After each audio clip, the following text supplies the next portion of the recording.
पत्रकारिता के इतिहास में हुए अब तक के सबसे बड़े कोलैबोरेशन में संभवतः दुनिया की सबसे बड़ी टैक्स चोरियों में से एक टैक्स चोरी का खुलासा हुआ है। आपको 5 साल पहले हुए खुलासे के बारे में तो याद ही होगा, पनामा पेपर्स लीक का खुलासा। इस बार हुआ है पेंडोरा पेपर लीक।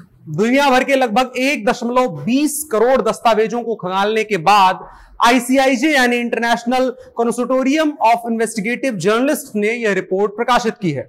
इसमें 300 से भी ज्यादा भारतीय नामचीन लोग शामिल हैं।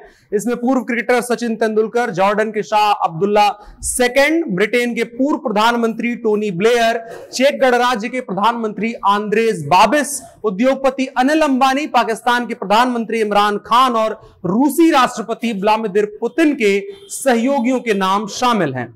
कांग्रेस के दिवंगत नेता कैप्टन सतीश शर्मा भी इसमें शामिल हैं। इसके अलावा दुनिया भर के तमाम नामचीन और पैसे वाले लोगों के नाम इस लीक में शामिल हैं। आइए तफसील से जानते हैं पेंडोरा पेपर्स लीक क्या है, कैसे हुआ और यह भारत के लिए कितना मायने रखता है। नमस्कार, मेरा नाम है अनुराग मिश्रा और आप जनता जंक्शन देख रहे हैं।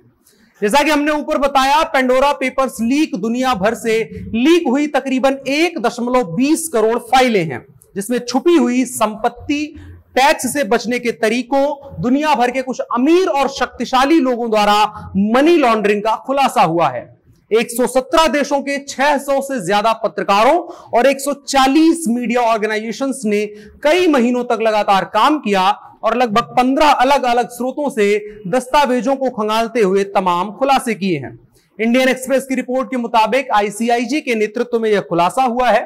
पेंडोरा पेपर्स की फाइलों से पता चलता है कि कैसे दुनिया के कुछ अमीर, प्रसिद्ध और प्रख्यात व्यक्ति, जिनमें से कई लोग पहले ही जांच एजेंसियों के रडार पर थे, उन्होंने अपना धन छुपाने के लिए गुप्त कंपनियों या यूं कहें गुप्त ट्रस्टों का इस्तेमाल किया। यह एक चीज बतानी जरूरी है कि आईसीआईजे के इस खुलासे में इस बार पनामा पेपर्स की तरह सिर्फ पहचान जाहिर नहीं हुई है, बल्कि इस खुलासे में पहचान के साथ उनके इन्वेस्टमेंट के बारे में भी कई सारी जानकारियां निकल करके सामने आई हैं, जो कि दुनिया भर में इन्वेस्टिगेटिव जर्नलिज्म का अच्छा उदाहरण है। खैर, ये तो हो गई तमाम ज्ञान की बातें। अब करते हैं काम की बात। इससे आपका, हमारा और हिंदुस्तान या तमाम दुनिया के आम नागरिकों का क्या नफा नुकसान जुड़ा है। इसमें सबसे पहले जान लीजिए कि ये वो लोग हैं जो भारत की टॉप 10% अमीर लोगों की कैटेगरी में शामिल हैं, जिनके पास देश का 70% पैसा है। अब अगर ये टैक्स चोरी करने के लिए किसी एक ऐसी जगह पर जाते हैं जहां इनकी संपत्ति डिस्क्लोज नहीं होती है, भारतीय कानून के दायरे के अंदर नहीं आती है, तो भारत का पैसा भारत से चुराकर ये कहीं और छुपा कर रखते हैं, जिससे भारत सरकार को या भारत की जनता को उस पैसे का कोई फायदा नहीं होता है। जबकि अगर यह पैसा भारत में होता तो उसका एक नियत टैक्स देना पड़ता।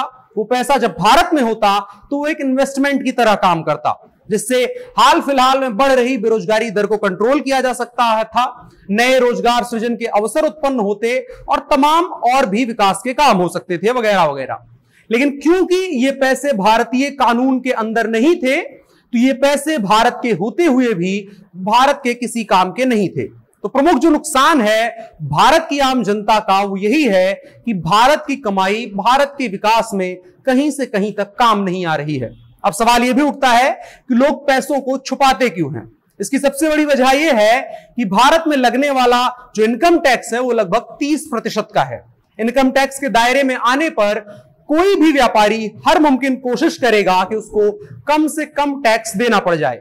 और ऐसे देशों में जिनमें ये लोग पैसे छुपाते हैं, वहां सुपर रिच टैक्स की विशेष व्यवस्था है, लेकिन भारत में सुपर रिच टैक्स जैसी कोई चीज नहीं है। यानी सुपर रिच टैक्स यानी ज्यादा पैसे वाले लोगों के लिए कोई विशेष टैक्स की कैटेगरी, जबकि भारत में ऐसा नहीं है। जबकि मॉरिशस और यूनाइटेड किंगडम के आइलैंड, जिनको वर्जिन आइलैंड भी कहा जाता है, यहां पर कानूनों में काफी ढील है और ऐसे सुपर रिच लोगों के लिए वहां पर टैक्स भी बेहद कम है, जो 5% के आसपास है, और वो ऐसे सुपर रिच लोगों की प्राइवेसी का भी ख्याल रखते हैं। तो इनके लिए वहां पैसा रखना काफी आसान हो जाता है, अपना पैसा बचाना और ऐसी जगहों पर छुपा करके रखना। अब इसमें सवाल यह भी उठता है कि भारत सभी नागरिकों पर 30% का ही टैक्स दर क्यों लगाता है, जबकि सुपर रिच लोगों को टैक्स दर में छूट देने की बात की जाए तो यह मुमकिन है कि हिंदुस्तान का पैसा हिंदुस्तान में रह जाए और भारत के काम भी आए। ऐसा नहीं है कि भारत में सुपर रिच टैक्स को लगाने की कोशिशें नहीं हुई हैं, ऐसी कोशिशें हुई हैं कि सुपर रिच लोगों के लिए टैक्स की दरें बदली जाएं। जैसे 1985 में राजीव गांधी सरकार ने सुपर रिच टैक्स लाने की वकालत की थी, लेकिन तब सदन से इसको मान्यता नहीं मिल पाई। इसके अलावा 2015 में अरुण जेटली के वित्त मंत्री रहते हुए भी उन्होंने सदन में सुपर रिच टैक्स को 12% करने का प्रस्ताव दिया था, लेकिन उसको भी सदन से मान्यता नहीं मिल पाई थी। अरुण जेटली का प्रस्ताव 1 करोड़ से ज्यादा कमाई करने वाले लोगों को टैक्स में राहत देने के लिए था। खैर, राहत देने की बात भारत सरकार कब करेगी यह अलग मसला है, लेकिन चलते चलते एक चीज आपको बतानी जरूरी है कि क्यों आसानी से लोग विदेशों में इन्वेस्टमेंट भारत को बिना बताए कर लेते हैं, जबकि वो पैसा भारत का ही होता है। क्योंकि भारतीय कानून में ऐसे लोगों के लिए अपराध की कैटेगरी को डिसाइड नहीं किया गया है। मेहुल चोकसी, नीरव मोदी समेत कई ऐसे नाम हैं जो इस चीज का उदाहरण है कि भारत के पैसे को किसी भी सही गलत तरीके से बाहर ले जाना और भारत से छुपा लेना बेहद आसान है, और भारत सरकार का कोई इसके नियंत्रण को लेकर के कोई ऐसा सख्त कानून नहीं है। फिलहाल के लिए इतना ही। देखते रहिए जनता जंक्शन। शुक्रिया।